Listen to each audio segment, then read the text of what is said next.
Oi, gente.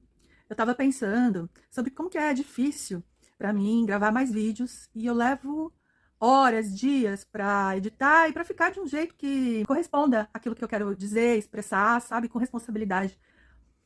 Eu sou uma pessoa que dou muito valor à palavra falada. Então, eu sou muito cuidadosa na escolha, né, das palavras mais adequadas e mais sensíveis.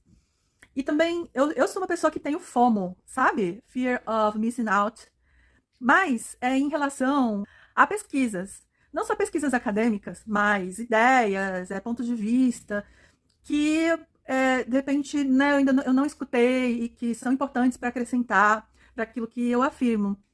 E a gente fica se culpando, sabe? Nossa, eu não consigo ler o tanto que eu gostaria de ler, né? De livros e de novos pensamentos.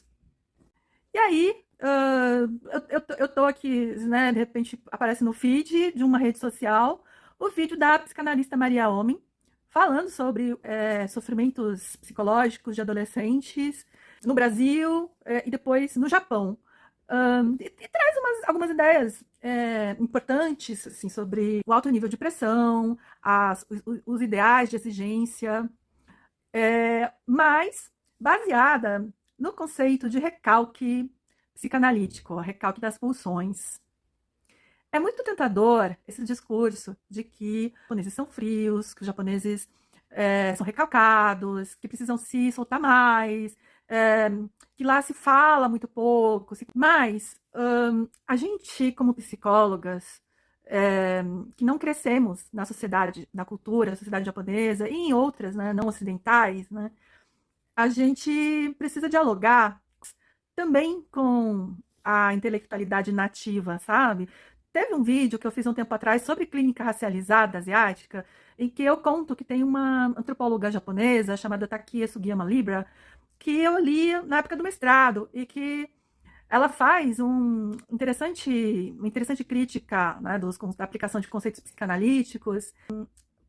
Por exemplo, o complexo de Édipo, que para ela não faria sentido na sociedade japonesa. Toda essa ideia de rivalidade paterna, a necessidade de conquistar uma autonomia em relação à referência materna, né? Porque a gente está falando de uma sociedade muito mais coletivista e, obviamente, né, também ocidentalizada, com uma influência há tempos, né, dos Estados Unidos, mas que traz essa necessidade da gente transcender, né, o nosso etnocentrismo. E quando a gente está falando de psicanalistas que fazem essas afirmativas sem se dar o trabalho de pensar também nessas teorias nativas, né?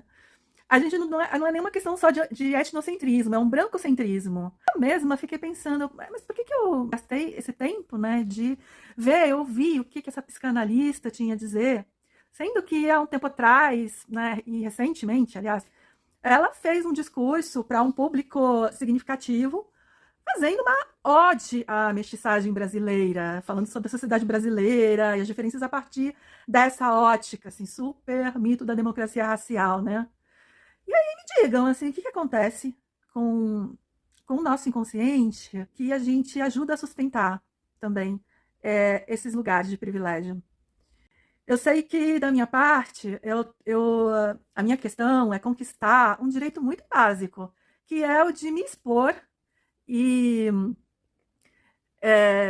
superar esse sentimento, que também é interiorizado, de que eu não posso errar, sabe? Porque a gente também carrega algo na nossa memória de como que a gente é muito mais cobrada e apontada quando a gente comete equívocos, inclusive por pares, né?